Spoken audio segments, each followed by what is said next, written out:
Raise your hand if you think you have a fantastic memory. Raise your hands if you think you have a bad memory. A lot more hands going up right now. Here's the good news. It really doesn't matter whether you think you have a good memory or not. It's a fact that you can train your brain to remember better, to learn faster, and to achieve mastery in anything you want in your life. It is true that I broke a Guinness record in memory. It was also true that many years ago, I used to hold a world record in forgetting. And the good news is anyone can train their memory, anyone can become a fast learner, because today I'm going to show you my formula of how you can learn anything and master anything in a fun, easy manner. Now, one of my records is I memorized a number consisting of 1,944 digits. I memorized a deck of playing cards in less than 2 minutes. I also memorized a deck of 7 decks of playing cards in 60 minutes. So for those of you who are thinking of taking me to the casino, I'm available. Or we can talk about the negotiation later on. If you learn faster, you will stand out from everyone else. If you learn faster, you can go from underpaid to overpaid. Your learning ability decides your earning capacity. Many years ago, I used to hold a world record in forgetting. It's not official. If you ask my mom and dad, they'll tell you I had a lousy memory. In fact, I still remember one of those days when I'm 15 years old, my mom asked me to buy something from the shop. I got onto my bicycle, went to the shop, parked my bicycle, went into the shop, and as I was going into the shop, I totally forgot I went there on a bicycle. Walked out of the shop and started walking back home. And the most embarrassing thing was I realized I left my bicycle only the next day. Now, for those of you wondering what happened to the bicycle, well, you guessed it, I lost it. So I had a lousy memory. I went from a person with a lousy memory to breaking a Guinness record. These are some famous people. So what is common among all these people? All these people are masters at their game. And I always used to wonder, what is it that makes these people very, very successful? The secret of success. All these successful people, they are passionate, they have clear goals, they have a good purpose, they are hardworking, they are committed, they are confident. But one thing that many people miss out is they all have committed to lifelong learning. You name any person who has achieved extraordinary levels of success, I can tell you that that person has committed to lifelong learning. They keep on learning new things on a regular basis. I'd like to show you something really interesting here, which actually demonstrates to you what you can do if you train your brain.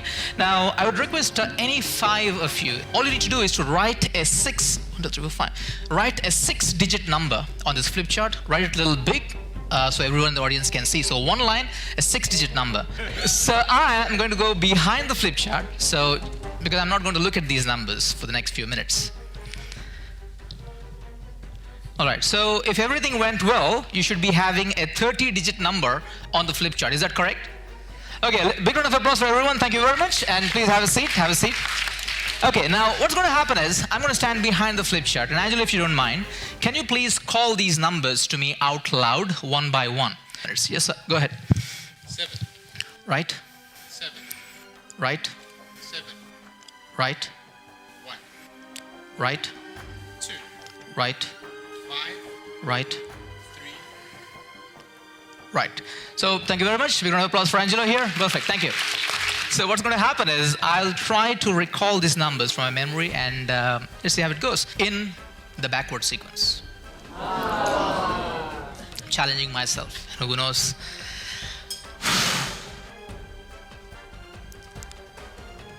4, 3, 5, 2, 6, 1, 5, 9, 2, 8, 9, 1, 3, 7, 7, 0. Not yet.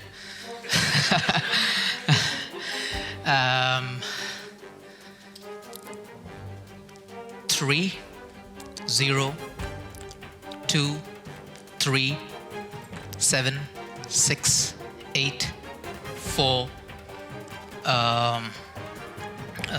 It's 0, 2, 1, 7, 7, 7. Thank you very much. So the question is, how do you learn? So it all starts with input. Now, most people, they just focus way too much on input. They go to seminars, they read books, they watch videos, they listen to podcasts, they follow blogs. It's input, input, input, input, and more input.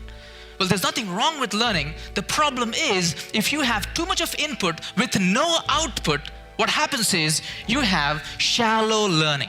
What we want is not shallow learning. Well, how many of you had this experience where, some of your friends come to you and say, hey, read this book. And then you go, yeah, what do you learn from this book? And then they go, it's a good book. It's a good book. It's a very good book, We don't want shallow learning. We want deep learning. And how do you do that? For true mastery, you need to focus more on the output rather than the input. When you learn something, if you don't use it, if you don't output it, you lose it. And here's my formula of how you can be a master at anything. The first thing is, of course, learn, which is what you already are doing. Now, the interesting thing is, when you are learning, you must ensure that the quality of input is really, really high. You must be paying 100% attention. But the problem is, when people are learning these days, what do? They do multitasking. Because of what? Because of the devices that you're actually holding right now, because of the phones that we have, people do multitasking. Just imagine, when you're reading a book, when you're watching a video, you have your phone nearby. And while you're reading, while you're learning, while you're understanding, and the phone message goes off, there's a notification goes off, what do? Of course, you attend to it. When you attend to it, what happened? What you just did? You killed your momentum. Your quality of input determines the quality of retention. How well and how long can you remember information? It also affects the quality of recall. That's the reason why my suggestion is, if you are learning something, at least for the time you're learning, you should be doing not multitasking, but the exact opposite of it, which is single tasking. Do one thing at one time, especially when it comes to learning. Stay away from distractions, pay 100% attention, and then you'll be well on your way to mastery. The second thing, of course, is reflect. Now, many people are in the rush to learn new things, which is good, but the problem is you also need to do reflect. What do I mean by that? After you learn something, pause for a while and ask yourself, hey, what's the takeaway from this thing? And how can I use this information in my life? How can I use this information in my work, in my family? When you pause, when you reflect, when you ask these questions, that's how learning solidifies. And after reflect, the next step is implement. And this is where the magic happens. And unfortunately, many people miss out on this thing.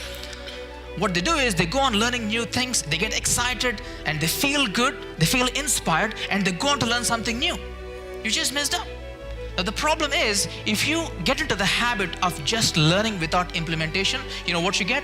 You get illusion of competence. You feel you've learned it. You feel you're competent, but it's not competence at all because you haven't implemented. So my suggestion is, when you are learning something, stop. Write down what are the few things I can take action on. Schedule it in the calendar and take some action. And of course, the last step is share. Raise your hand if you heard this thing before.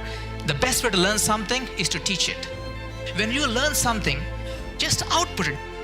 Just share it with other people. Now, if you don't want to teach, you could just share it, you could just discuss it. But what happens is, when you share things with other people, what you're doing is you're helping your brain to pay more attention.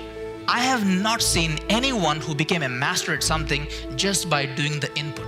They all became masters by doing the input and more of the output. If you're spending X amount of time on input, my suggestion is at least spend 2x amount of time on output. And if you're not spending more time in output, that's not a good thing. Now, coming back to the numbers I memorized, I know you're wondering how I memorize these numbers. Now, for that, I have a simple system. It's called visualization and association. So what I do is I have pre-assigned visuals for every 2-digit number. So what I did was I tried to convert those into the number visuals that I already have, and I use association to link them up together. Now, if you're wondering, Nishant, how do you do so fast? That is where implementation comes in. When you practice, when you implement it, that's how you become a true master. And when you do that, you are well on your way to be a master at achieving anything you want. Here's the good news. It really doesn't matter whether you think you have a good memory or not. It's a fact that you can train your brain to remember better, to learn faster, and to achieve mastery in anything you want in your life.